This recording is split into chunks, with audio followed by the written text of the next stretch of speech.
विदेश से आई हुई चिकित्सा पद्धति के तंत्र को ऐसे ही उखाड़ के फेंकना है जैसे ईस्ट इंडिया कंपनी को उखाड़ के फेंका था हमने। हमारे देश में अब मुझे ये समझ में आने लगा है कि किसी भी भारतीय नागरिक को चिकित्सा सुविधा की जरूरत नहीं है, चिकित्सकीय ज्ञान की जरूरत है। हेल्थ फैसिलिटीज नहीं चाहिए, नॉलेज चाहिए। नॉलेज की बहुत कमी, और इतनी कमी है कि पढ़े लिखे लोग उससे ज्यादा पीड़ित हैं। छोटी छोटी बातें नहीं जानते। पानी को उबाल के पीना ये इतनी छोटी सी बात है, लेकिन आज के समय की बीमारियों में सबसे इफेक्टिव है, खासकर 3 महीने की ये जो। तो आप उनको बता दो भैया पानी उबाल के पियो, उबाल के पानी पीने से क्या होता है वो समझा दो उनको, 10 मिनट में समझ में आ जाए। फिर उनसे कहो कि खाना खाते हो तो कुछ ये खाओ ये मत खाओ, क्योंकि दिनचर्या ऋतुचर्या जो आयुर्वेद की है ना वो जरूर सीख लो। दिनचर्या और ऋतुचर्या जरूर सीखो, आयुर्वेद की बहुत आवश्यक है। और आपको मैं एक किताब का नाम बोल के जाता हूं, इसको पढ़ो। भगवत गीता जैसे पढ़ी जाती है, रामचरितमानस जैसे पढ़ी जाती है, उस किताब का नाम है अष्टांग हृदय। इसका एक दूसरा नाम भी है अष्टांग संग्रह, पुराना नाम अष्टांग हृदय। ये किताब का जो स्वस्थ व्रत है ना, वो ऐसे पढ़ो जैसे आप धार्मिक पुस्तक पढ़ते हो, और उसको बार बार पढ़ो तो याद हो जाएगा, कंठस्थ हो जाएगा। उसमें 2000 सूत्र हैं। ये सूत्र लोगों को बताना शुरू कर दो। छोटे छोटे सूत्र हैं, जैसे खाना खाने के बाद पानी मत पियो, स्वस्थ रहना है जिंदगी भर तो खाने के 1 घंटे के बाद पानी पियो। क्यों नहीं पिए वो आप सब जानते हो, सरल भाषा में उनको समझा दो। फिर उनको बोलो पानी पियो तो घूंट भर भर के पियो, सिप करके पियो, ताकि ज्यादा लार शरीर में जाए, वात पित्त कफ तीनों संतुलित रहे। ठंडा पानी कभी मत पियो। मैंने दुनिया में ठंडे पानी पीने वालों को बहुत देखा है। यूरोप और अमेरिका के लोग चिल्ड वाटर पीते हैं, बर्फ का पानी फ्रिज में रख के पीते हैं। परिणाम जानते हैं क्या होता है? सवेरे जब टॉयलेट रूम में जाते हैं तो 1-1 घंटे बाहर ही नहीं आते। उनको पूछो भाई तुम क्या कर रहे थे 1 घंटे वहां? तो कहते हैं न्यूज़पेपर पढ़ रहे थे, मैगजीन पढ़ रहे थे। क्यों पढ़ रहे थे? स्टूल पास नहीं होता। क्यों नहीं होता? कॉन्स्टिपेशन है, जोर लगाना पड़ता है फिर भी नहीं होता। गाना भी गाते हैं मेरे सपनों की रानी कभी आएगी, फिर भी नहीं आती। और अंतिम दुष्परिणाम पता है क्या होता है? उनको पेट साफ तो होता नहीं, तो सांस में से भयंकर बदबू आती है। किसी अमेरिकन यूरोपियन के नजदीक बैठ जाओ, अगर वो लिस्ट्रीन स्प्रे करके नहीं आया तो 1 मिनट नहीं बैठ सकते। हर समय उनको माउथ फ्रेशनर स्प्रे करना पड़ता है, क्योंकि अंतड़ियां साफ नहीं है, कब्जियत है, मल भरा हुआ है, उसमें कचरा जमा है। फिर उनके पसीने में से भी बदबू आती है। क्यों? कब्जियत बहुत है। और पसीने की बदबू दूर करने के लिए डिओडोरेंट स्प्रे करते रहते हैं। और आप तो सब जानते हो कि अगर कब्जियत है तो बाल भी कड़क रहते हैं, तो उन कड़क बाल को सॉफ्ट करने के लिए क्या क्या सब करते हैं। शैम्पू लगाते हैं, शैम्पू के बाद पता नहीं क्या क्या लगाते हैं। ये सब वो जो करते हैं ना, उनकी मजबूरी है, स्टेटस सिंबल नहीं है। इसको अपने दिमाग से निकाल दो कि ये कोई स्टेटस सिंबल है।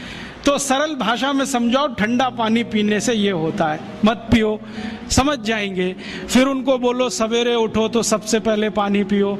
फिर उनसे बोलो खाना खाओ तो बैठ के खाओ, कभी भी खाना खाओ तो पूर्व दिशा में मुंह करके खाओ, सो तो पूर्व दिशा में। ये अष्टांग हृदय में इतने अद्भुत छोटे छोटी बातें हैं तो संस्कृत में है, लेकिन अब तो उसका हिंदी भी आने लगा है। तो हिंदी ले लो, हिंदी वर्जन ले लो, इसको पढ़ो, बार बार पढ़ो, और ये जाके गांव में सबको बताओ।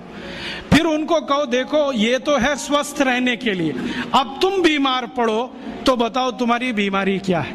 ये बीमारी है तो ये दवा है, ये बीमारी है तो ये दवा है। और मेरा आपसे एक निवेदन जरूर है कि अगर आप होम्योपैथी से भी इलाज करो तो उसकी मूल दवा जरूर बता दो। उनको ये ग्रीक और रोमन नाम में मत फंसाओ। आप कहोगे जी मैं तो ऑसिमम दे रहा हूं, ये उनको कहो ये तो तुलसी का रस है भैया, तुम्हारे घर में फूलों से बनी हुई हैं, आसानी से मिलती है, जयपुर में मिलती है, दिल्ली में मिलती है। भंडारी वालों को अक्सर ऑर्डर दे के रखो, हमको इतनी भेजो। उनको जो पता चल गया कि आप प्रचार के लिए कर रहे हो तो मुफ्त में भी दे देंगे आपको। तो इस तरह से आप गांव गांव जाओ, छोटे छोटे शिविर लगाओ, गांव वालों को इकट्ठा करो। गांव वाले बहुत दुखी हैं, शहर वाले भी दुखी हैं। वैसे तो वो दुखी हैं, इसका यही सबूत है कि रामदेव जी आए जयपुर में सवेरे 4 बजे तो सब लोग पहुंच जाते हैं वहां, पैसा भी देते हैं, समय भी देते हैं। और 4 बजे रामदेव जी कहें टांग ऊपर उठा लो तो उठा लेते हैं, कहें सिर नीचे कर दो तो कर लेते हैं, ऐसे कर लो तो कर लेते हैं। क्यों? परेशान है, दुखी है, शरीर उनका साथ नहीं दे रहा है। और इतने दुखी हैं कि रामदेव जी तो क्या, कोई टिम्बकटू आ जाए उसी के सामने वो आ जाएंगे। और वो दुनिया भर में घूम के आते हैं अपनी अपनी छोटी छोटी बीमारियां लेके। तो इन जो दुखी लोगों का थोड़ा थोड़ा आप मदद कर दो इलाज के रूप में, ये सब आपके भगत हो जाएंगे।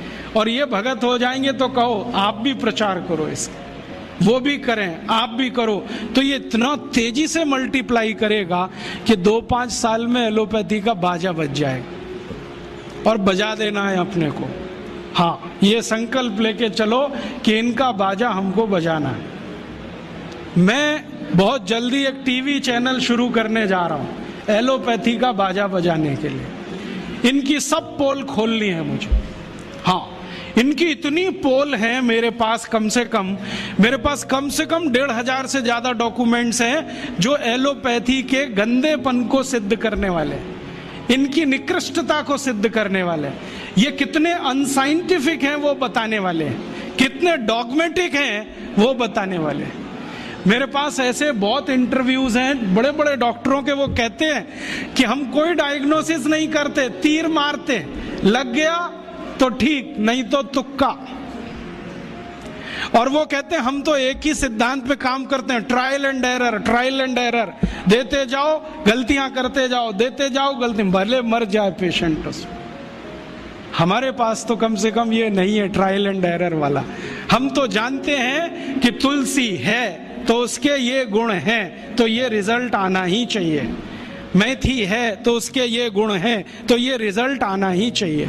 हमको सब मालूम है, फिक्स है, यहाँ वेरिएशन नहीं है। मेथी के जो रिजल्ट चरक ऋषि को मिले वो आज भी मिलते हैं। इसमें इतना सातत्य है, वेरिएशन कहीं भी नहीं है। तो जो विज्ञान में सातत्य होता है, सत्य ज्ञान वही होता है। तो हमारे पास जो सत्य ज्ञान है, इसको लेकर आगे बढ़ें। दोस्तों, यदि आपको भाई श्री राजू दीक्षित जी द्वारा बताई गई ये जानकारी अच्छी लगी हो तो कृपया करके अन्य देशवासियों तक यह वीडियो जरूर पहुंचाएं। और यदि आप ऐसी जानकारियां रोजाना पाना चाहते हैं तो कृपया करके आयुर्वेदिक उपचार को सब्सक्राइब कर घंटे का निशान जरूर दबाएं। धन्यवाद।